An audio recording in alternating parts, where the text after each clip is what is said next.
C'est avec une immense tristesse que nous avons appris le 15 février euh, cette tragédie, la mort du jeune frère, fils pour moi, parce qu'il a l'âge de ma fille, Glenn Gonsoa. Alors, il faut savoir que cet accident a eu à frustrer beaucoup de compatriotes. Tout simplement pourquoi? Parce que il s'est fait tamponner par un véhicule, d'après les informations que nous avons, par un véhicule qui se serait pas rendu compte que c'était qu'il était sur une trottinette, qu'il était sur une trottinette et elle aurait pris, la personne qui conduisait le véhicule l'aurait pris pour un animal. Donc, effectivement, Glenn Gonsoa, du haut de ses 1,88 m sur une trottinette, j'aimerais bien savoir qu'on m'explique quel animal d'aussi grand que lui et encore sur une trottinette ça aurait pu être. Donc c'est vraiment quelque chose qui nous a tous pris le cœur. Et vous l'avez bien vu de façon sur les réseaux sociaux, il y a eu une réaction immédiate de tous les compatriotes, des étudiants, des mères, des pères. Tout le monde a compati à cette triste nouvelle. Il faut retenir d'abord, c'est l'union qu'il y a eu tout autour de cette tragédie. Parce que voir les Congolais autant cotiser, bon, il est vrai qu'il n'y a pas que des Congolais qui ont cotisé. Hein. C'était un étudiant, il a eu à toucher beaucoup d'étudiants étrangers aussi ont participé. La commune de Tours s'est impliquée aussi. D'ailleurs, je salue leur président Ribéry, qui est à la machination de tout cela, ainsi que le président des étudiants. Voilà. Non, je pense que c'est une très bonne chose que les Congolais commencent à prendre conscience comme ça. Et qu'ils font face aux problèmes par eux-mêmes. Parce que vous savez, si aujourd'hui nous avons attendu tout de suite que l'ambassade prenne les choses en main, ça aurait été quand même difficile. Et je salue toute l'organisation qu'il y a derrière tout cela, comme sur les marches, sur les veillées, qui ont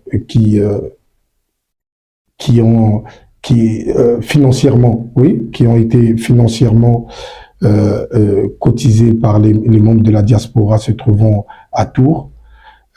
C'est quand même aussi à féliciter. Bon, pour les sœurs, je pense que il y a eu un problème de communication. Ils n'ont pas su s'exprimer et au bon moment. C'était pas le moment de parler des cagnottes.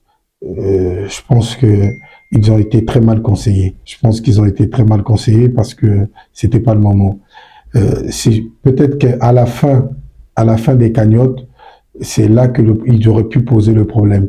Mais les cagnottes sont toujours en ligne. Je ne vois pas pourquoi aujourd'hui ils parlent des cagnottes. Et ces cagnottes-là, ils ont été mis en ligne pour aider la famille. Pour aider la famille. Et en absence du père, tu es bien d'accord avec moi que cette cagnotte-là, il va falloir la remettre à la mère en absence du père. Donc aux parents biologiques de Glenn. Donc en aucun cas, tous ces gens qui ont cotisé, pour eux, cette cagnotte-là devrait revenir aux sœurs. C'est insensé. Alors, vous êtes cité dans plusieurs affaires, notamment le lien de l'ambassade. Les sœurs se sont présentées à l'ambassade pour effectuer les démarches. Alors, c'est votre première prise de parole en public, mais beaucoup de sources d'informations concordent vers vous. Quel est votre rôle dans cette relation entre les sœurs et l'ambassade? Avez-vous facilité leur entrée à l'ambassade? Ah non, aucun. Aucun. Ils ont été d'eux-mêmes, de leur propre gré. Et moi, je savais que n'ayant pas de certificat de décès, nous ne pouvons entamer aucune démarche auprès de l'ambassade. Et ce n'est pas la faute de l'ambassade.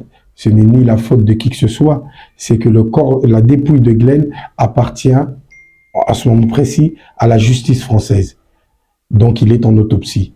Et quand la justice française vous donnera le droit d'enterrer, avec le certificat de décès, c'est là que vous pourrez entamer des démarches, que ce soit auprès des pompes funèbres et du rapatriement auprès de l'ambassade. Actuellement, au Congo, on a des gros soucis de passeport et nous savons que la maman de Glenn s'est enrôlée il y a quelques jours pour obtenir un passeport. Est-ce que vous pensez que dans les prochains jours, elle va obtenir ce fameux sésame pour qu'elle puisse venir en France et participer aux obsèques et rapatriements de son fils? Bon, pour ce qu'il s'agit des passeports, oui, nous travaillons dessus et je vous rassure que la maman s'est fait enrôler. Dans quelques jours, elle aura son passeport. Bon, après, pour les démarches à l'ambassade de France, cela ne relève pas des forces vives de la diaspora ou même pas de l'ambassade du Congo. Vous comprenez? C'est-à-dire que elle va faire une demande, auprès de l'ambassade de France. Et si cette demande est acceptée, elle obtiendra effectivement un visa pour venir enterrer son fils ou venir récupérer la dépouille de son fils pour la ramener à Pointe-Noire. On est, je pourrais dire, abandonné à nous-mêmes. Il n'y a aucun politique aujourd'hui qui est soit aux côtés de la famille, aux côtés de la diaspora. Avant de parler politique, ils sont citoyens congolais, Glenn est citoyen congolais. Et on n'a vu ni le ministère de la promotion de la femme, ni aucune autorité, ni le maire, ni les préfets auprès de cette maman. Encore moins au niveau de la diaspora, nous avons une représentation ici. Personne ne s'est rapproché des étudiants. Ça concerne uniquement la diaspora, les politiques nous regardent.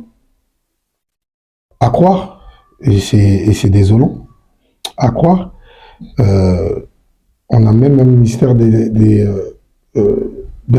étrangers, c'est ça, des étrangers. On a même un ministère des étrangers. Et puis, il y a rien derrière. Il y a strictement rien. Que ce soit même l'ambassade du Congo, personne ne s'est déplacé, n'est allé voir les membres de la famille sur place, ou même les étudiants réunis sur place. C'est vraiment regrettable. C'est vraiment regrettable. Et voilà pourquoi on se battait, nous, hier.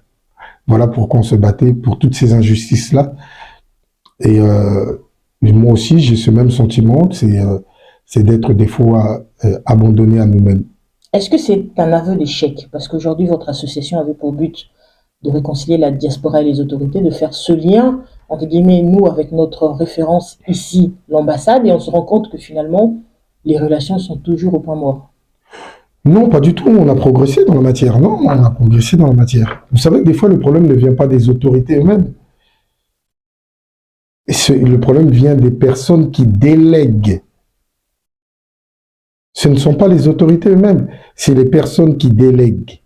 Et vous savez, quand vous rentrez dans ce monde-là, vous vous rendez vite compte que vous êtes dans un panier à crabes où personne ne vous laisse sortir de la tête du panier. Et c'est difficile et il faut apprendre à vivre avec. Donc, moi, je pense que les choses doivent changer. Les choses doivent changer. On a vu dernièrement, j'ai assisté aux obsèques de la défunte femme du ministre Thierry Mungala. Il y a même eu des délégations, des bus de l'ambassade qui sont allés assister le ministre jusqu'à Rouen, de Paris à Rouen. Ils ont mobilisé un monde fou à l'ambassade du Congo. Peut-être que Glenn n'est pas aussi congolais que la défunte femme du ministre, je sais pas, à vous de m'expliquer.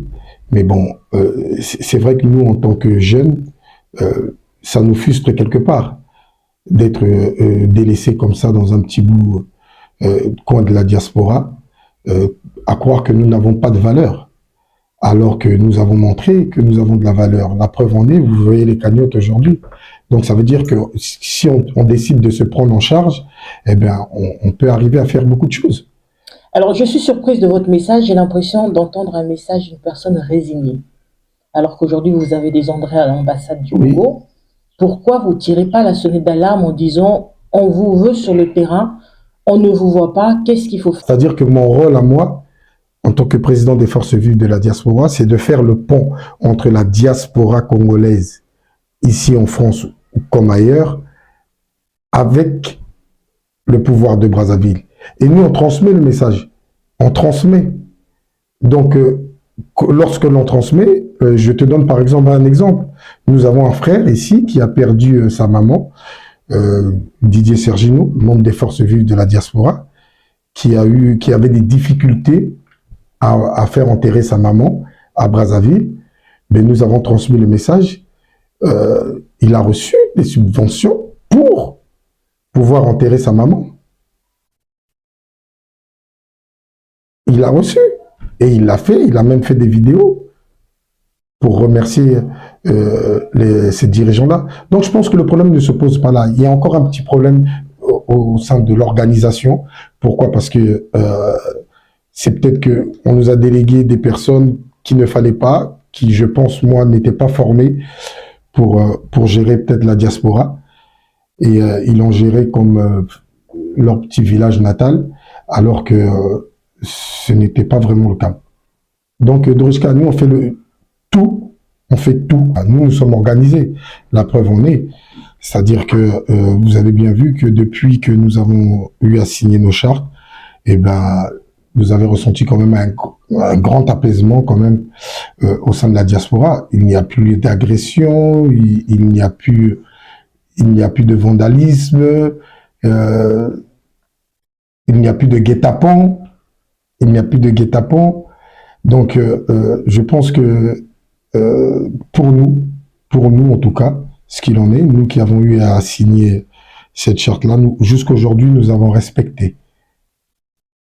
Nous l'avons respecté. Après, derrière, vous savez, il y a beaucoup de choses. Hein. Après, derrière, vous savez, il y a beaucoup de choses. Ça demande toute une organisation.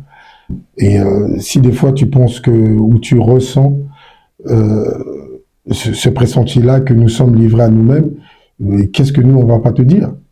Qu'est-ce que nous, on va pas te dire? Vous savez, même le fait d'aller enrôler aujourd'hui les Congolais gratuitement au sein de l'ambassade, mais c'était un combat fou. Tu n'as pas idée, Dorothka. C'était un combat fou. On avait l'impression qu'il y avait une guerre réelle de tranchées entre l'ambassade et nous, les forces vives de la diaspora, alors que nous travaillions dans le même sens. Nous avions une gratuité et nous l'avons fait savoir parce qu'il y avait des compatriotes qui avaient des difficultés de se faire enrôler, d'autres parce que c'était des combattants, donc ils n'avaient pas accès à l'ambassade du Congo et se retrouver sans passeport. Si tu te retrouves sans passeport, tu ne peux pas renouveler ton titre de séjour. Et si tu ne peux pas renouveler ton titre de séjour, tu ne peux pas travailler. Si tu ne peux pas travailler, tu ne peux pas vivre, ni te loger. Donc, ça a commencé à devenir un problème majeur. Et dès le lendemain de notre rencontre avec l'amiral Jean-Dominique Okemba, que je salue d'ailleurs,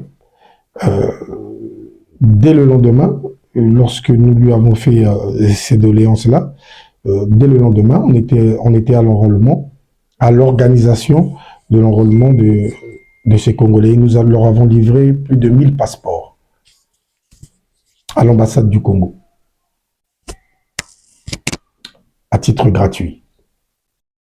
Le samedi 1er mars, il y a une marche organisée à Tours pour notre frère et fils Glenn,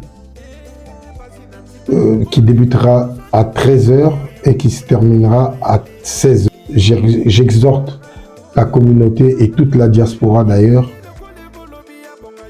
à être mobilisés autour de cette marche. Car notre combat aujourd'hui est que nous voulons la justice pour Glenn.